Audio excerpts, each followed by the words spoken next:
नमस्कार दोस्तों, स्वागत है आप सभी का आपके अपनी यूट्यूब चैनल हिंदी नॉलेज में।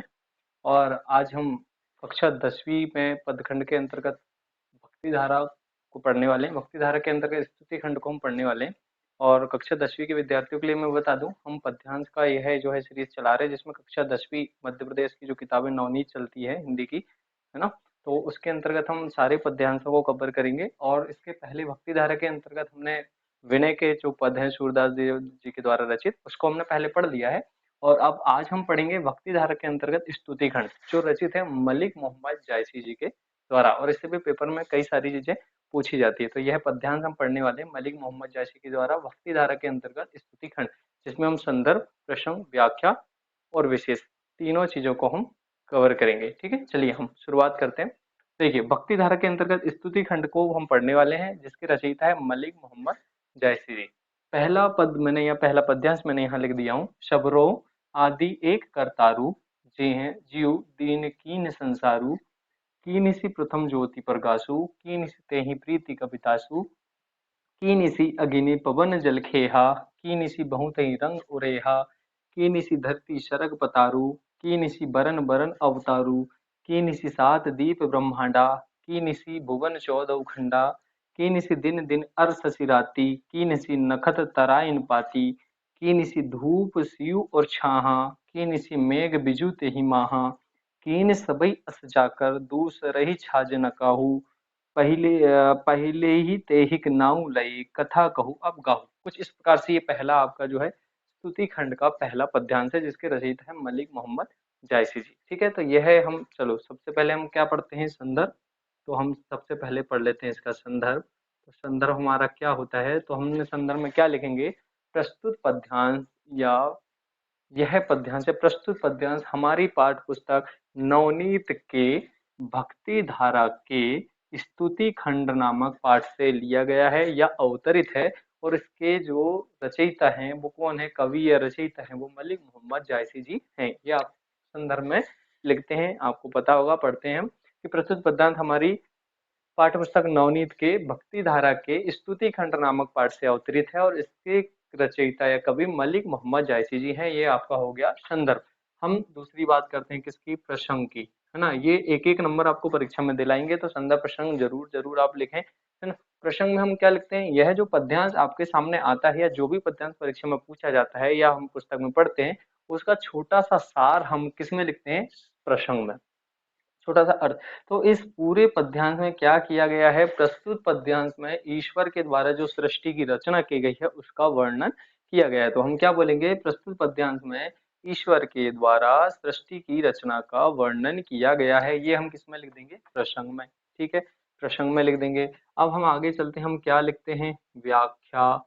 हम लिखते हैं व्याख्या, और अंत में हम क्या लिखते हैं, विशेष, या फिर हम क्या लिखते हैं, काव्य सौंदर्य, है ना। ये चारों चीजें हमारे लिए इंपॉर्टेंट है। ये चार चीजें हम इसमें पद्यांश जब भी पढ़ते हैं तो इन चार चीजों को हम पढ़ते हैं। चलो, संदर्भ हो गया हमारा, प्रसंग हो गया हमारा। अब हमारी है व्याख्या। व्याख्या के लिए आपको इसको पढ़ना आवश्यक है। चलिए, जब भी आप पद्यांश पढ़ें, चाहे आप स्कूल में पढ़ें, कहीं से भी पद्यांश पढ़ें, तो आप उसको रट्टा ना मारें या उसके अर्थ के पीछे नहीं। आपको क्या करना है, जो पद्यांश आया है उसके आए हुए शब्दों के अर्थ अगर आपको पता चल गए, तो आपके लिए क्या है, व्याख्या बहुत ही आसान हो जाती है। ठीक है, तो ये जो आपके पास सामने पद्यांश आया है, इसके एक एक अर्थ आपको अगर पता है, तो आपको पढ़ने और रटने याद करके जाने की जरूरत नहीं है। आप क्या करेंगे, सीधा पेपर में आया और एक एक लाइन का अर्थ आप व्याख्या में लिखते जाएंगे। क्लियर, चलिए हम व्याख्या समझें इसकी। क्या लिखा है, शबरऊ आदि एक कर्तारु। एक एक चीज का पहले अर्थ हम देख लेते हैं। शबरऊ सबसे पहले, स्मरण करना। ठीक है, शबरऊ मतलब स्मरण करना, आदि मतलब आदि अनादि, एक मतलब एक, कर्तारु मतलब ईश्वर। तो मलिक मोहम्मद जायसी क्या बोलते हैं, सबसे पहले शबरऊ मतलब स्मरण करना, एक आदि अनादि कर्तारु मतलब ईश्वर। सबसे पहले मैं उस आदि अनादि ईश्वर का क्या करता हूँ, स्मरण करता हूँ। क्लियर, ठीक है। जेहू जिसने, जीव मतलब जीवन, दीन मतलब दिया है, कीन मतलब किया है, संसारू मतलब संसार की रचना। ठीक है, तो मलिक मोहम्मद जायसी जी क्या कहते हैं कि मैं सबसे पहले उस आदि अनादि ईश्वर का स्मरण करता हूँ। देखो, कर्तारू मतलब ईश्वर, मलिक मोहम्मद जायसी जी कहते हैं कि मैं सबसे पहले उस आदि अनादि ईश्वर का क्या करता हूँ, स्मरण करता हूँ, जिसने क्या किया है, जीवन दिया है, है ना। जीव दीन, जीव मतलब जीवन, और दीन मतलब दिया, जिसने जीवन दिया है और संसार की क्या किया है, रचना किया है। कीन संसारू मतलब संसार की रचना किया है, ठीक है। मलिक मोहम्मद जैसी कहते हैं, क्या कहते हैं कि सबसे पहले उस आदि अनादि ईश्वर का स्मरण करता हूँ जिसने जीवन दिया है और संसार का निर्माण किया है। ये पहली लाइन का अर्थ है। आगे चले। कीनसी मतलब किया है, प्रथम मतलब पहला, ज्योति मतलब प्रकाश या ज्योति, प्रकाशु मतलब प्रकाश या ज्योति, ठीक है। प्रकाशु मतलब प्रकाश, ज्योति मतलब ज्योति, जिसने क्या किया, सबसे पहली प्रकाश की किरण को क्या किया है, बनाया है। जिसने सबसे पहले प्रकाश की किरण का निर्माण किया है। कीनसी ते ही प्रीति कवितासु, प्रीति मतलब प्रेम या प्रीत, कवितासु मतलब विद्वानों के लिए कवितासु शब्द का प्रयोग किया गया। उसने क्या किया है, सबसे पहले प्रीति बनाई या प्रीत या प्रेम स्नेह बनाया और विद्वानों को बनाया है। क्लियर, ठीक है। कवितासु मतलब विद्वानों के लिए कहा गया और प्रीति मतलब प्रीत या प्रेम, तो उसने क्या किया है, कीनसी मतलब किया है और प्रीत और विद्वानों को बनाया है। क्लियर, आगे बढ़े। कीनीसी मतलब किया है, अगिन मतलब आग, पवन मतलब हवा, जल आप समझते हैं, और खेहा मतलब होती है मिट्टी। क्लियर, खेहा का मतलब है मिट्टी।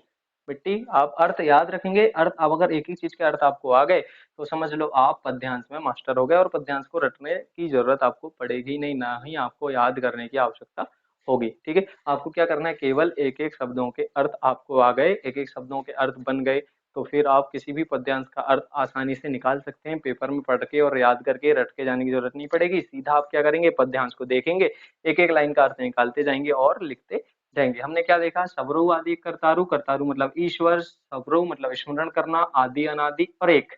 मलिक मोहम्मद जायसी जी कहते हैं कि मैं सबसे पहले उस आदि अनादि ईश्वर का क्या करता हूँ, स्मरण करता हूँ। जय ही, जिसने जीव मतलब जीवन, दीन मतलब जिसने क्या किया है, जीवन दिया है। कीन संसारू, कीन संसारू जिसने क्या किया, संसार का निर्माण किया है। ठीक है, उस ईश्वर का मैं क्या करता हूँ, स्मरण करता हूँ। दूसरी लाइन, कीन इसी प्रथम ज्योति प्रकाशु, और जिसने क्या किया है, पहली किरण या प्रकाश की पहली किरण का निर्माण किया है। कीन इसी ते ही प्रीति कविदासु, उसने क्या बनाया, प्रीत या प्रेम बनाया है और विद्वानों का निर्माण किया है। ये दूसरी लाइन। क्लियर, आगे बढ़े। कीनिसी अग्नि पवन जल खेय, उसने क्या क्या बनाया है, जिसने अग्नि मतलब आग बनाया है, पवन मतलब हवा बनाया है, जल बनाया है, और खेहा का मतलब होता है मिट्टी, जिसने किसका निर्माण किया है, मिट्टी का निर्माण किया है। ठीक है, आगे देखिए। कीनेसी बहुत ही मतलब बहुत सारे, रंग मतलब रंग, उरेहा मतलब चित्रकारी करना, जिसने क्या किया है, बहुत सारे रंगों से अलग अलग प्रकार की चित्रकारी किया है। उरेहा, उरेहा का मतलब होता है चित्रकारी करना। ठीक है, चित्रकारी करना, अलग अलग प्रकार के चित्र बनाना। तो उसने बहुत सारे रंगों से अलग अलग प्रकार के क्या बनाया है, चित्र बनाया है। क्लियर, आगे बढ़े। तीन सी धरती सरग पतारू, जिसने क्या बनाया है, धरती बनाया है, सरग मतलब स्वर्ग बनाया है, पतारू मतलब पाताल बनाया है। क्लियर, ठीक है, जिसने क्या बनाया, धरती बनाया है, सरग बनाया है, पतारू मतलब पाताल बनाया है। कीनेसी मतलब किया है, बरन, बरन मतलब बहुत सारे अलग अलग प्रकार के, अवतारू मतलब अवतार, जिसने क्या किया है, बहुत सारे अलग अलग प्रकार के अवतारों का निर्माण किया है। ठीक है, आगे बढ़े। तीन इसी सात दीप ब्रह्मांड, उसने क्या बनाया, सात दीपों का निर्माण किया है, और किसका निर्माण किया है, ब्रह्मांड का निर्माण किया है। देखो एक एक लाइन, एक एक शब्द का अर्थ मैं आपको बता रहा हूँ, ध्यान से देखिए, आप ध्यान से समझिए। ठीक है, तीन इसी सात दीप ब्रह्मांडा, उसने क्या बनाया, सात दीपों का निर्माण किया है और ब्रह्मांड का निर्माण किया है। ठीक है, आगे देखिए। कीनिसी भुवन 14 खंडा, और उसने क्या बनाया, 14 भुवनों का निर्माण किया है और उसके अलग अलग खंडों का निर्माण किया है। ठीक है, आगे देखिए। कीनिसी दिन, दिन अर शशि राति, उसने क्या बनाया, दिन बनाया। दिन अर, दिन अर का मतलब होता है क्या, सूरज, और शशि चंद्रमा का पर्यायवाची। दिन अर किसका पर्याय, दिनकर किसका पर्यायवाची है, सूरज का। शशि किसका पर्यायवाची है, चंद्रमा का। तो उसने क्या बनाया, जिसने दिन बनाया है, दिन अर मतलब सूरज बनाया है, शशि मतलब चंद्रमा बनाया है, और राति मतलब रात बनाया है। ठीक है, समझ गए। उसने दिन बनाया है, चंद्रमा सूरज बनाया है, चंद्रमा बनाया है और रात का निर्माण किया है। फिर देखिए। कीनिसी नखत तराइन पाती, देखिए कीनिसी किया है, नखत मतलब नक्षत्र, उसने नक्षत्रों को बनाया, तराइन मतलब तारा, और पाती मतलब पंक्ति, उसने तारों की पंक्ति बनाया, और किसको बनाया है, नखत मतलब नक्षत्र बनाया है। ठीक है, नक्षत्रों को बनाया और तारों की पंक्ति का निर्माण किया है। आगे देखिए। कीन इसी धूप स्यू और छाह, उसने क्या बनाया, धूप, स्यू मतलब ठंड, उसने धूप बनाया, ठंड बनाया, और क्या बनाया है, छांव बनाया है, छाह मतलब छांव का निर्माण किया है। देखिए। कीनिसी मेघ बिजु तेही महा, मेघ मतलब बादल, बिजु मतलब बिजली, तेही मतलब उसके, और महा मतलब मध्य में, ठीक है। उसने किसका निर्माण किया? बादलों का निर्माण किया, जिसके मध्य मतलब बीच में क्या बिजली की लाइन दिखाई देती है या बिजली चमकती है, ठीक है। उसने किसका निर्माण किया? मेघ मतलब बादलों का निर्माण किया, जिसके मध्य में क्या बिजली दिखाई देती है, बिजली चमकती है, ठीक है। आगे देखिए, कीन सबही अस जाकर, कीन मतलब किया है, सबही मतलब सब कुछ, अस जाकर इस प्रकार, अस का मतलब होता है इस प्रकार, उसने इस प्रकार जाकर यह सब किया है। दूसरा ही मतलब दूसरा, छाज मतलब होता है शोभा, ना काहू, उसने इस प्रकार सब चीजों का निर्माण किया है जिसके समान कोई दूसरी शोभा नहीं है। देखिए, छाज मतलब शोभा, दूसरा ही मतलब दूसरी, उसने इस प्रकार से इनका निर्माण किया है कि उसके समान कोई दूसरी शोभा नहीं है। फिर देखिए, पहले ही मतलब पहले, तेहिक मतलब उसका या उसकी, नाव मतलब नवाना या झुकना, लई सबसे पहले मैं उसका क्या लेती हूँ या लेता हूँ? नाम लेता हूँ। फिर क्या है? कथा कहूँ अवगाहू, और मैं उसकी कथा का, अवगाहू का मतलब होता है क्या, अवगाहू का मतलब गुणगान करना, अवगाहन करना, है ना, उसका गुणगान करना। और मलिक मोहम्मद जैसी जी कहते हैं सबसे पहले मैं उसका नाम लेता हूँ और उसकी कथा का क्या करता हूँ? गुणगान करता हूँ या उसकी कथा का अवगाहन करता हूँ। ये उसकी एक एक लाइन का अर्थ। अब हम पूरा व्याख्या को एक बिना उसके देखते हैं, ठीक है। मलिक मोहम्मद जायसी कहते हैं कि सबसे पहले मैं उस आदि अनादि ईश्वर का स्मरण करता हूँ जिसने जीवन दिया है और संसार का निर्माण किया है, ठीक है। फिर देखिए, जिसने क्या बनाया? पहली ज्योति या प्रकाश का निर्माण किया है, जिसने प्रीति या प्रेम स्नेह बनाया और विद्वानों का निर्माण किया है, उसी ईश्वर ने अग्नि आग बनाया है, हवा बनाया है, जल बनाया है, मिट्टी का निर्माण किया है। उसने बहुत सारे रंगों से अलग अलग प्रकार की चित्रकारी किया है। उसने धरती बनाया है, स्वर्ग बनाया और पाताल का निर्माण किया है। उसी ईश्वर ने अलग अलग प्रकार के अवतारों का निर्माण किया है, ठीक है। उसने 7 दीपों का निर्माण किया है और ब्रह्मांड का निर्माण किया है। उसी ईश्वर ने 14 भुवन का निर्माण किया और उसके अलग अलग खंडों का निर्माण किया है। फिर देखिए, उसी ने दिन बनाया है, उसी ने सूरज बनाया है, चंद्रमा बनाया है और रात का निर्माण किया है, ठीक है। उसी ने क्या बनाया है? नक्षत्र और तारों की पंक्ति का निर्माण किया है। उसने धूप बनाया है, छांव बनाया है और ठंड का निर्माण किया है। और उसी ने मेघ बादलों को बनाया और उसके बीच में बिजली का निर्माण किया है। बिजू मतलब बिजली, महा मतलब मध्य में, उसके बीच में बिजली का निर्माण किया है। फिर देखिए, कीन सबैया, इस प्रकार उसने संसार की रचना की है जिसके समान कोई दूसरी शोभा नहीं है। दूसरा ही छाजना काहू मतलब शोभा उसके समान दूसरी नहीं है। पहले ही तेहिक नाम लई, और मलिक मोहम्मद जैसी कहते हैं कि सबसे पहले मैं उसका नाम लेता हूँ और उसकी कथा का क्या करता हूँ? अबगाहू मतलब गुणगान या अवगाहन करता हूँ। ये मलिक मोहम्मद जैसी स्तुति खंड का पहला पद्यांश का अर्थ, ठीक है। बन जाएगा आपसे, एक एक लाइन का अर्थ मैंने बता दिया हूँ, एक एक लाइन में आप लिखते जाएंगे। अब देखते हैं हम इसकी क्या विशेष या व्याख्या। नंबर 1 पॉइंट में आप क्या लिख देंगे? जो हमने प्रसंग में लिखा है उसी को आप विशेष में लिख देंगे कि प्रस्तुत पद्यांश में क्या किया गया है? ईश्वर के द्वारा संसार की जो रचना की गई है उसका वर्णन किया गया है, तो आप वो पहले नंबर में लिख देंगे। नंबर 2 में आप क्या लिखेंगे? इसमें कौन सी भाषा का प्रयोग किया गया है? तो अवधी भाषा का।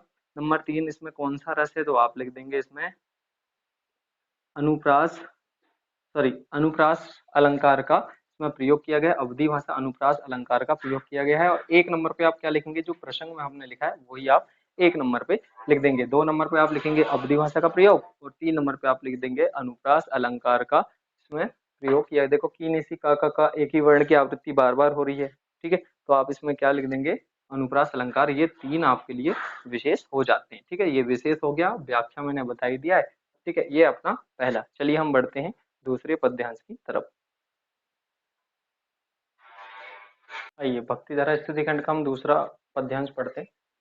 कीनिसी हेव समुद्र अपारा, कीनिसी मेरु खिन पहारा, कीनिसी नदी नार औजारा, कीनिसी मगरमच्छ बहुवरना, कीनिसी सीप मोती बहुभरे, कीनिसी बहुते नग निर्मरे, कीनिसी बन खंड और जरी मूरी, कीनिसी तरीबर तार खजूरी, कीनिसी साइज आरन रयाही, कीनिसी पंखी उड़ही जही चयाही, कीनिसी वरन खेत और श्यामा, कीनिसी भूख नींद विश्रामा, कीनिसी पान फूल बहु भोगु, कीनिसी बहु औपद बहु रोगु, निमिक न लाग कर ओही, सभी कीन पल एक, गगन अंतरिक्ष राखा, बाज खम्ब विनु टेक। तो यह है आपका भक्ति धारा के अंतर्गत स्तुति खंड का दूसरा पद्यांश है, जिसकी रचयिता कौन है? मलिक मोहम्मद जैसी। चलो संदर्भ हम देख लेते हैं पहले। प्रस्तुत पद्यांश हमारी पाठ्य पुस्तक नवनीत के भक्ति धारा के स्तुतिखंड नामक पाठ से अवतरित है या लिया गया है, जिसके रचयिता या कवि मलिक मोहम्मद जायसी जी हैं। प्रसंग में हम, जैसा हमने पिछले वाले पद्यांश में लिखा है कि प्रस्तुत पद्यांश में ईश्वर के द्वारा सृष्टि की जो रचना हुई है उसका वर्णन किया गया है। क्या लिखेंगे? प्रस्तुत पद्यांश में ईश्वर के द्वारा सृष्टि की रचना का वर्णन किया गया है, वो कहाँ लिखेंगे हम? प्रसंग में। ठीक है, चलिए हम व्याख्या देख लेते हैं। जैसे हमने पहले देखा, व्याख्या के लिए मैं बार बार आपको बोलता हूँ, आपको रटने की जरूरत नहीं है, समझने की जरूरत है। एक एक शब्द का अगर आपको अर्थ मालूम है तो आप व्याख्या आराम से कर देंगे। कीनी से किया है, हेव बहुत सारे, समुद्र अपार, और मलिक मोहम्मद जायसी जी कहते हैं कि उसी ईश्वर ने अपार समुद्रों का निर्माण किया है। कीनी से मेरू, खिकिन पहाड़ा, और उसने क्या, मेरू रेगिस्तान के लिए मेरू शब्द का प्रयोग किया गया है, रेगिस्तान के लिए, है ना। यह सुमेरु पर्वत के लिए भी इसका प्रयोग किया गया है। ठीक है, तो उसी ने क्या बनाया? रेगिस्तान बनाया, सुमेरु पर्वत बनाया, और किष्किंधा पहाड़ा मतलब पहाड़, किष्किंधा पहाड़ का निर्माण किया। फिर देखिए, कीनी सी नदी, नारा और झरा, उसने क्या क्या बनाया? नदी बनाया, नाले बनाए, और बहुत सारे झरने का निर्माण किया है। कीनी सी मगर, मछ, बहु, वरना, उसने क्या बनाया? बहुत सारे मगरों का निर्माण किया, मगर बनाए। मछली, मछ मतलब मछलियों का निर्माण किया, बहुत सारे अलग अलग प्रकार के बरन बरन के मगरमच्छ और मछलियों का निर्माण किया।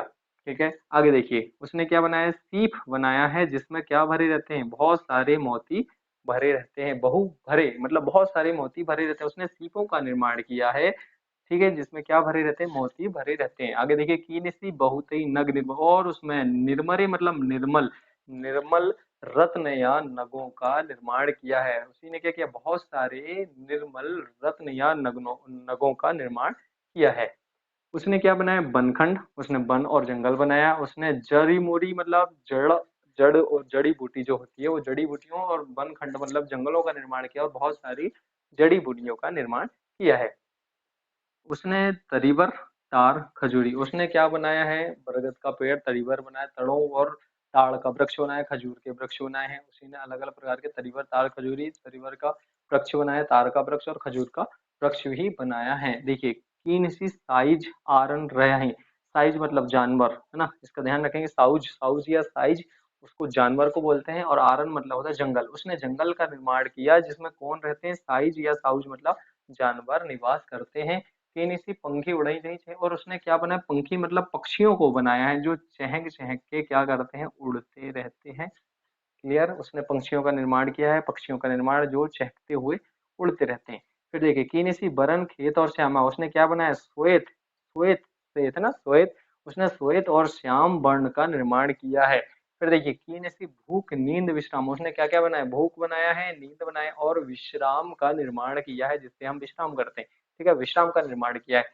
आगे देखिए, कीनेसी पान, फूल, बहु, भोगू, क्या बनाया? उसने पान फूलों का निर्माण किया, जिससे बहुत सारे लोग क्या करते हैं? भोग मतलब उसका उपयोग करते हैं। उसने अलग अलग प्रकार के फल फूल या पानों या पान फल फूलों का निर्माण किया, जिसका बहुत सारे लोग उपयोग करते हैं या भोग करते हैं। ठीक है, आगे, तीन ऐसी बहु औपद, बहु रोगी, और उसने ढेर सारे रोगों को बनाया, और उसके लिए बहुत सारी औपद मतलब औषधि, औपद मतलब औषधि, उसने बहुत सारे रोगों को भी बनाया है, और उसी रोगों के लिए भी उसने बहुत सारी औषधि का भी निर्माण किया है। ठीक है, आगे देखिए, निमिक, निमिक का मतलब होता है क्षण भर,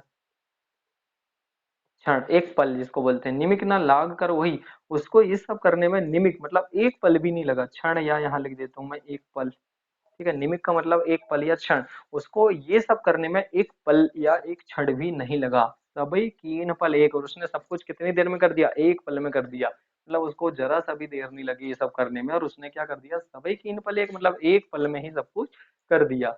गगन, गगन, अंतरिक्ष मतलब अंतरिक्ष, गगन और अंतरिक्ष को राखा मतलब रखा हुआ है। बाज, बाज का मतलब बिना, ना, बिना, उसने गगन और अंतरिक्ष को रख लिया है। बाज मतलब बिना, खम्भ मतलब खंबे के, उसने गगन और अंतरिक्ष को बिना खंबे के रखा हुआ है, और बिना टेक के रखा हुआ। अर्थात देखा होगा आपने भगवान श्री कृष्ण, है ना, पूरे अंतरिक्ष को, गगन को एक उंगली के सहारे से रखे हुए हैं। उसी की बात यहाँ चल रही है कि उस ईश्वर ने क्या किया है? गगन और अंतरिक्ष को बिना बाज, बिना खंबे के सहारा के, या बिना किसी टेक के, या बिना किसी सहारे के उसने अपनी उंगली में रख लिया है। ठीक है, अब देख लेते हैं जल्दी से हम प्रस्तुत पर, ध्यान देखिए। मलिक मोहम्मद जायसी जी कहते हैं कि ईश्वर ने अपार समुद्र का निर्माण किया है, उसने सुमेरु पर्वत, रेगिस्तान या किष्किंधा पहाड़ का निर्माण किया, उसने नदी बनाए, नाले बनाए, और अनेक प्रकार के अलग अलग प्रकार के झरनों का निर्माण किया है। उसने मगरों का निर्माण किया, मछलियों का, अलग अलग प्रकार के मगर और मछलियों का निर्माण किया है। उसने सीप बनाए हैं जिसमें बहुत सारे मोती भरे रहते हैं। उसने बहुत सारे निर्मल नग या रत्नों का निर्माण किया है। ठीक है, उसने जंगल बनाया है और बहुत सारी जड़ी और बूटियों का निर्माण किया है। उसने क्या बनाया है? तरीवर के वृक्षों का निर्माण किया, ताड़ के वृक्षों का निर्माण किया और खजूर के वृक्षों का निर्माण किया है। उसने साइज मतलब क्या? अरण्य मतलब जंगल। उसने जंगलों का निर्माण किया जिसमें कौन रहते हैं? साउज मतलब जानवर निवास करते हैं। उसने पक्षी बनाए हैं, पक्षियों का निर्माण किया है जो चहकते हुए उड़ते रहते हैं। उसने क्या बनाया है? बरन सफेद और श्यामा मतलब उसने श्वेत और श्याम वर्णों का निर्माण किया है। उसने भूख बनाया है, नींद बनाया और विश्राम का निर्माण किया है। उसी ईश्वर ने अलग अलग प्रकार के पान, फूल या फलों का निर्माण किया जिसका बहुत सारे लोग उपयोग या भोग करते हैं। ठीक है, उसने बहुत सारे रोगों का निर्माण किया है और उन्हीं रोगों के लिए उसने बहुत सारी औषधियों का भी निर्माण किया है। ठीक है, और फिर क्या है? उस ईश्वर को इस सब करने में या इन चीजों का निर्माण करने में एक पल भी नहीं लगा और सारी चीजें उसने कितनी देर में कर दी? एक पल में कर दिया है। और उसने गगन और अंतरिक्ष को बिना किसी सहारे के अपनी उंगली में रख लिया है या रखा हुआ है। ये इस पद्यांश का पूरा अर्थ। अब विशेष में क्या लिखेंगे? मैंने बता ही दिया है। पहले हम क्या लिखेंगे? यहाँ पर पहली लाइन में लिखेंगे कि प्रस्तुत पद्यांश में संसार की जो निर्माण है या रचना है उसका वर्णन किया गया है, अवधि भाषा का प्रयोग किया गया है, अनुप्रास अलंकार का प्रयोग किया है और रस लिखना है तो शांत रस का प्रयोग किया गया है ना। चौथा और लिखना है तो आप शांत रस भी लिख सकते हैं। ठीक है, अनुप्रास अलंकार का प्रयोग, अवधि भाषा और संसार की या सृष्टि की रचना का वर्णन, ये आप यहाँ लिख देंगे। काव्य सौंदर्य या विशेष, विशेष आप अवश्य लिखेंगे क्योंकि नंबर स्कोरिंग करने के लिए ये चारों चीजें पद्यांश में बहुत जरूरी होती है। तो ये रहा आपका दूसरा पद्यांश। आई होप आपको समझ में आ गया। चलिए अब तीसरे पद्यांश की तरफ हम बढ़ते हैं।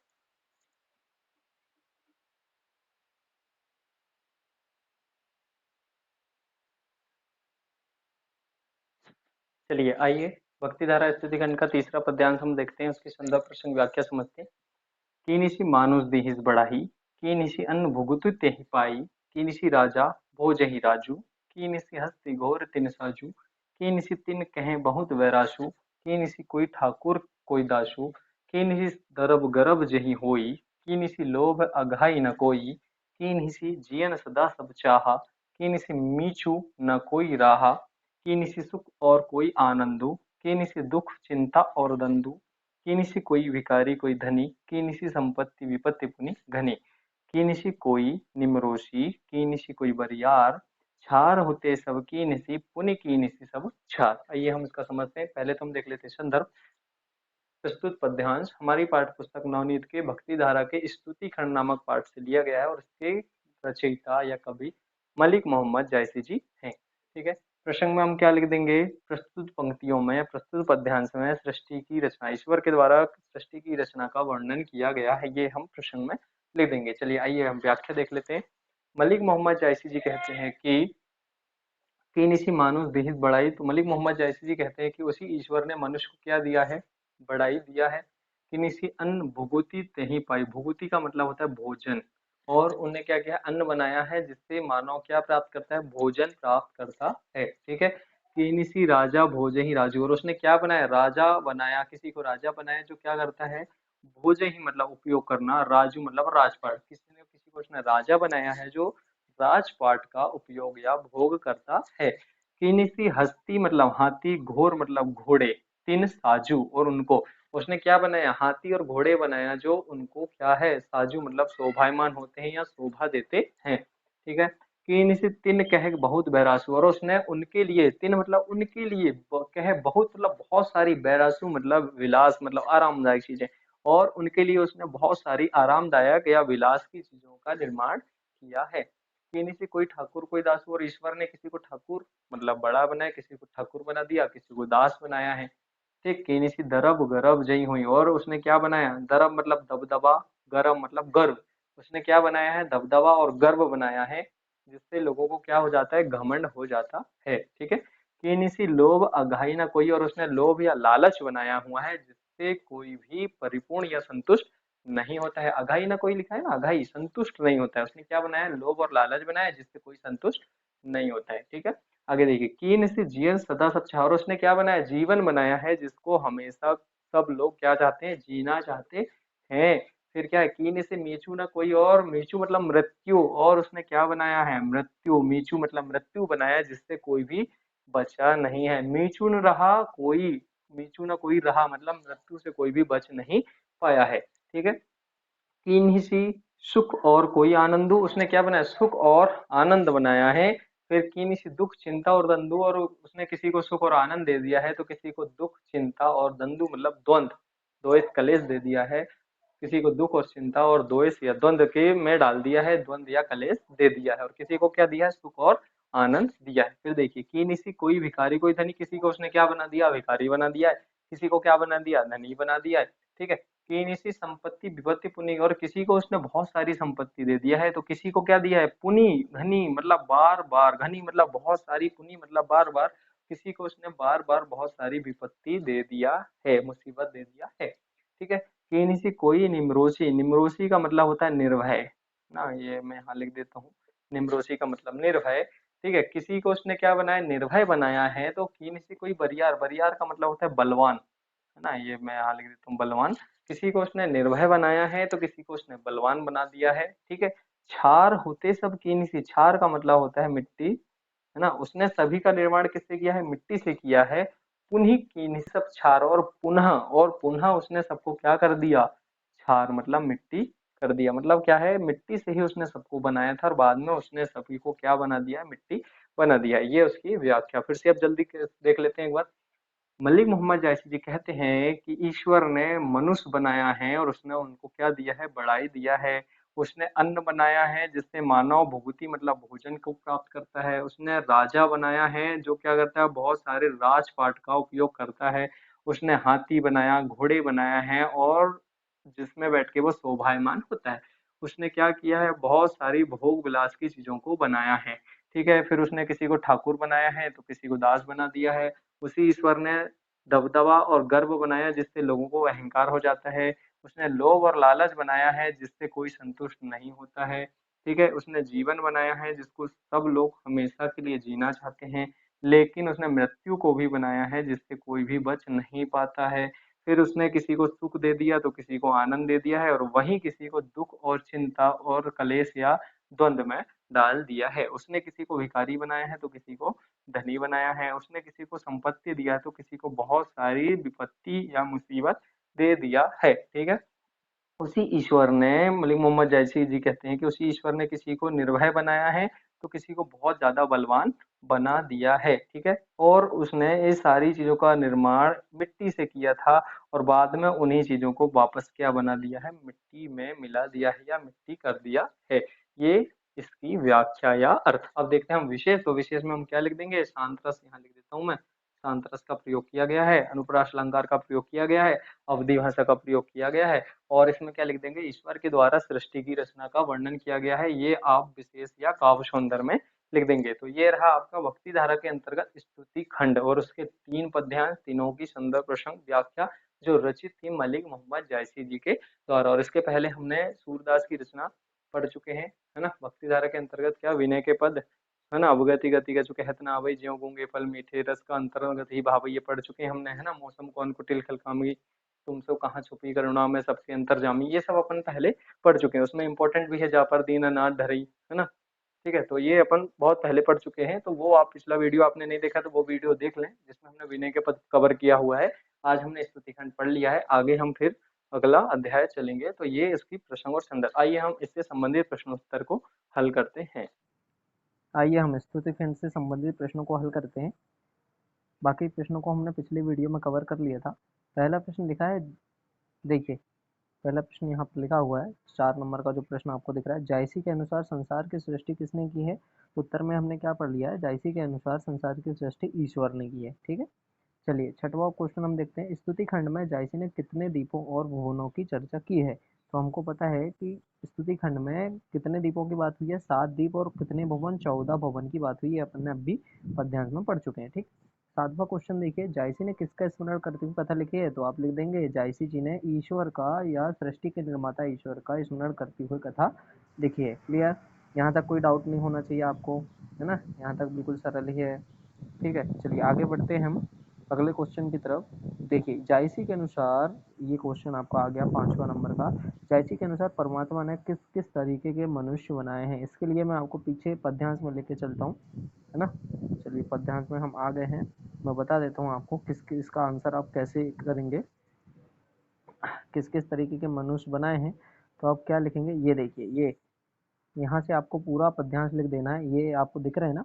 जायसी ने किस किस तरह के मनुष्य बनाए हैं, तो जायसी ने किसी को राजा बनाया है, दिख रहा है आपको, मनुष्य किसी को बढ़ाई दी है, किसी को भोजन दिया है, किसी को राजा बनाया है जो हस्ती घोड़े प्राप्त करते हैं, ठीक है, किसी को ठाकुर बनाया, किसी को दास बना दिया है, ठीक है। यहाँ देखिए, किसी को उसने सुख दुख आनंद दे दिया है, तो किसी को दुख और चिंता दे दिया है, किसी को धनी बनाया तो किसी को भिखारी बना दिया, और किसी को संपत्ति दिया तो किसी को बहुत ज्यादा विपत्ति दे दिया है, ठीक है। इतना याद रखेंगे आप। तो जायसी के अनुसार किस किस तरीके के मनुष्य है, तो ये मैंने आपको बता दिया है। यहाँ से आप जितनी भी व्याख्या हमने पढ़ा है वो सारी की सारी व्याख्या आप वहाँ से लिख देंगे। क्लियर है ना, ये आपके लिए उत्तर, ये कोई ज़्यादा बड़ी चीज़ें नहीं है, ठीक है, आप ये लिख देंगे। चलिए हम अगला क्वेश्चन कवर कर लेते हैं। क्या लिखा हुआ है अगले क्वेश्चन में, ईश्वर ने प्रकृति का निर्माण कितने रूपों में किया है, वर्णन कीजिए। दिख रहा है आपको ये तीसरा क्वेश्चन, ये तीसरा क्वेश्चन आपको दिखता होगा, ईश्वर ने प्रकृति का निर्माण कितने रूपों में किया है।